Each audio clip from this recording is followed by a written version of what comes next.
This is Tab Kickoff Preliminary Final Edition. Yes, 2 games to decide the grand finalists. Pronounced favourites, the Panthers and the Broncos. Punters have expected them for weeks to be playing in the decider. Joined by Raiders legend Laurie Daly.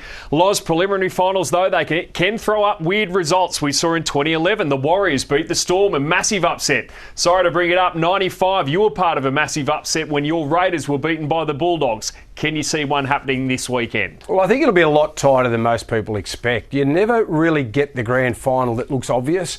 And this year, in particular, after what happened in round 1 of the finals, where the Broncos were very impressive, as were the Panthers, it just looks like they should meet in a grand final, and what a wonderful game that would be.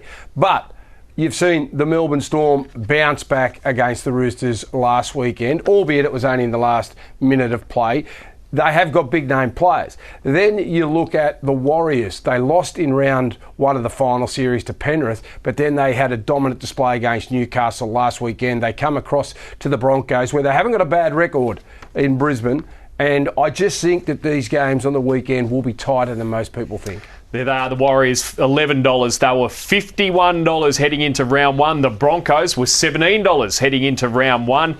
Now, very short, although it didn't take the Broncos too long to end up in single figures in premiership betting this season. Let's find a same-game multi for our first preliminary final. It is Friday night at Accor Stadium between the Panthers and the Melbourne Storm. And Penrith have won 4 of the last 5, including both this year, both by 13+. Now, Loz, Luai and Tungo have been named for the Panthers, and Hughes has been named for the Storm. Whether they play or not's a different story. Yeah, and I think Penrith have shown all season that it's their next man up mentality. They get the job done regardless of who's playing. So if those guys aren't there, they will play well because they're a systems-based team.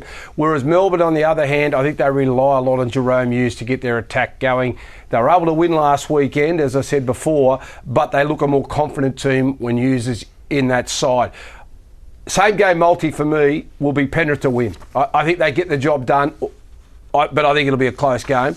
Brian To'o, I think, can score a try, and Taruva, I think he'll score a try. Melbourne like to jam on the edges, so I think that Penrith will take advantage of that.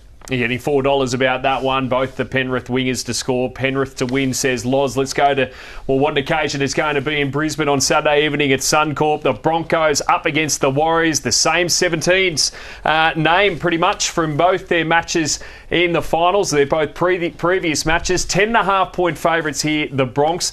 The Warriors riding this amazing wave, Loz. Some of their stories this year, Sean Johnson, Charles Nickel-Klukstar, we'll talk about him being great. What about Adam Fanua-Blake as well? You could make a case for Fanua-Blake being the best front rower in the game, and what a battle that will be in the middle of the park when he and Payne Haas go up against one another. That line is fantastic if you're a Warriors supporter, because it's another game. This is another game that I don't think there'll be too much between the two teams at the end of the 80 minutes. But the same game multi I would play in this game is the Broncos to win. I think they can just get across the line in a tight game.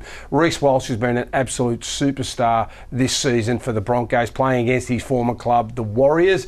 And Herbie Farnworth, been a touch quiet of late in terms of try scoring, but I reckon he can explode in this game, and I think he might get a 4-pointer. As far as player watch is concerned, wanted to talk about Charles Nickel-Klukstar with all the focus, I guess, being on Sean Johnson.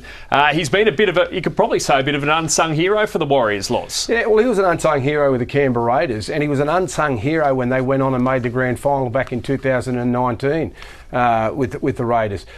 You could have made a case him being the best player on the field in that grand final. So he's always delivered on the big occasion. He won't be overawed going up there to Suncorp Stadium, and he's so solid at the back of the field. It makes good yardage, good metres in yardage.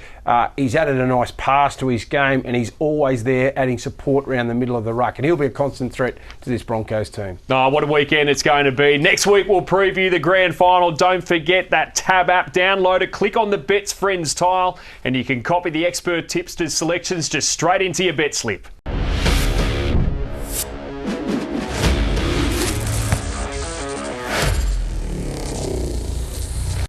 What are you really gambling with? For free and confidential support, call the number on the screen or visit the website.